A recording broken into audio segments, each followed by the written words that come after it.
Bismillahirrahmanirrahim. Assalamualaikum warahmatullahi wabarakatuh.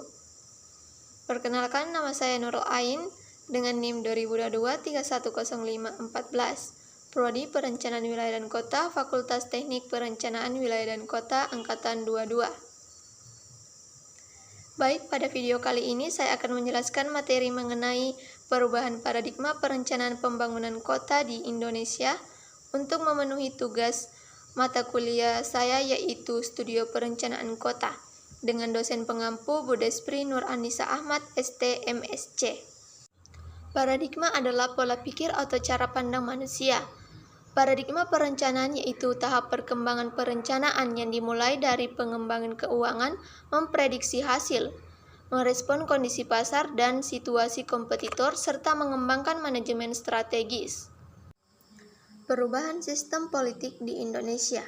Yang pertama, dari PNSBD ke Repelita.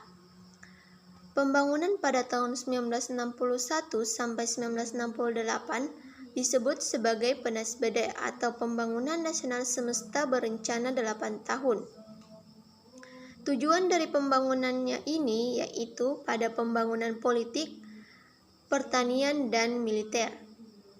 Sementara pembangunan ekonominya terabaikan karena sistem pemerintahan yang bersifat one-man show yang terpusat pada presiden. Namun, pada masa akhir pemerintahan PNSBD, sistem paham pemerintahan berubah dari paham sosialisme komunisme ke paham demokrasi Pancasila, yang menandakan pergantian Orde Lama ke Orde Baru. Pola pembangunannya pun ikut berubah dari sistem pemerintahan terpimpin ke sistem demokrasi Pancasila. Penyusunan dan pelaksanaan rencana pembangunan 5 tahun atau Repelita pun dimulai dengan tujuan mewujudkan bangsa yang maju dan mandiri serta sejahtera lahir dan batin sebagai landasan bagi babak pembangunan selanjutnya menuju masyarakat yang adil dan makmur dalam Kesatuan Republik Indonesia berdasarkan Pancasila dan Undang-Undang Dasar 1945. Yang kedua, dari Orde Baru ke era Reformasi. Pada Orde Baru, perencanaan pembangunan nasional berorientasi pada negara-negara barat yang menganut demokrasi. Pemerintah pada Orde Baru berusaha untuk mengangkat tingkat penghasilan masyarakat ekonomi lemah, namun mengalami kegagalan. Hingga masa akhir Orde Baru, kecenderungan nasib mereka tidak lagi diperhatikan. Perilaku yang cukup mencolok di kalangan pemerintahan Orde Baru yaitu perilaku sosial politik yang bersifat otoriter dan perilaku korupsi, kolusi, dan nepotisme.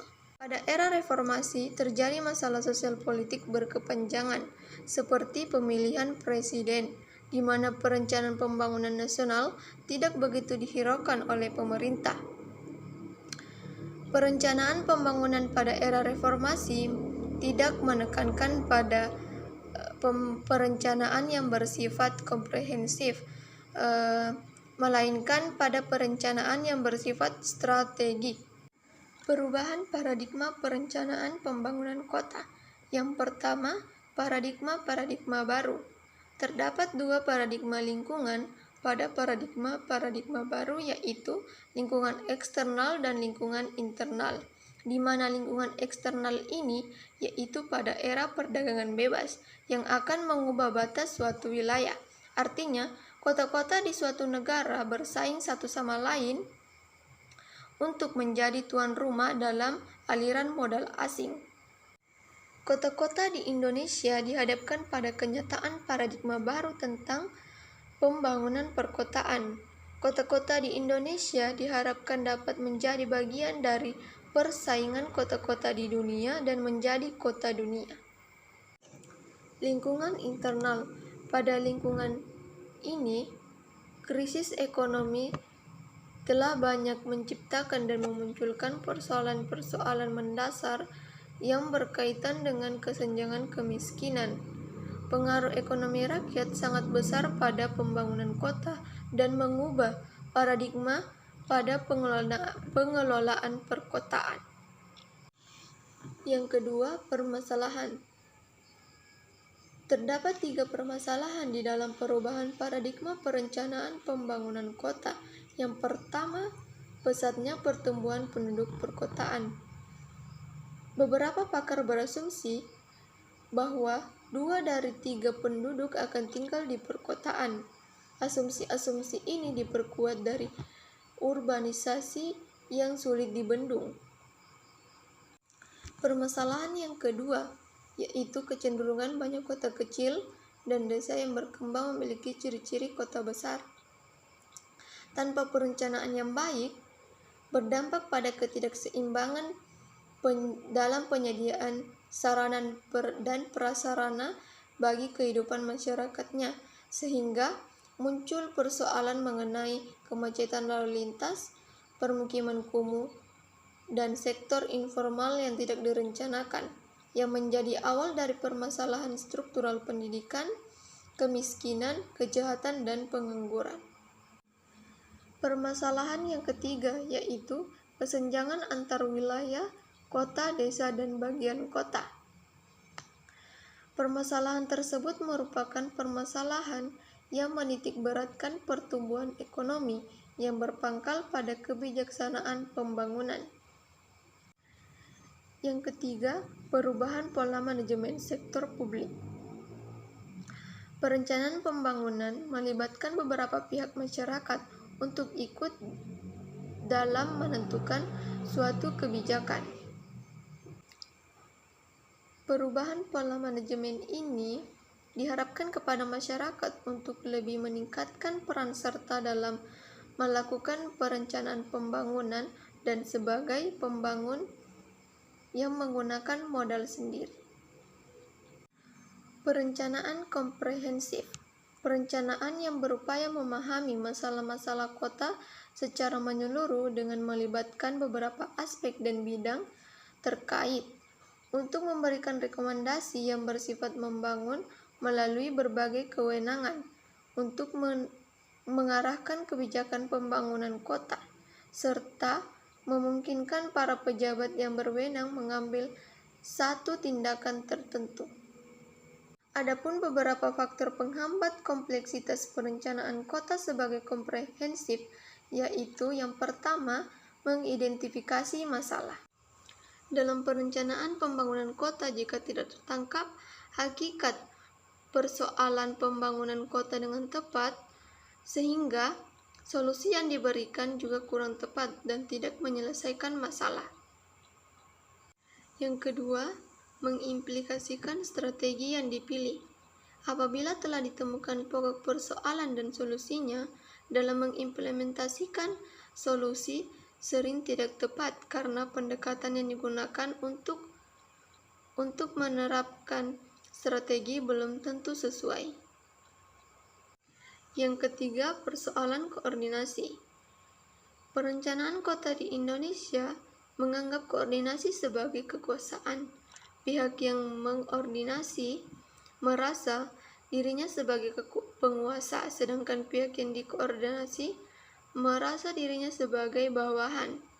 Aspek demokratis masih kurang terbentuk untuk menampung aspirasi para stakeholder. Yang keempat, masalah metalitas. Karya sehendaknya dikedepankan sebagai status, bukan harta dan kekuasaan. Namun, masyarakat Indonesia menganggap kekuasaan dan harta sebagai status. Perencanaan strategik.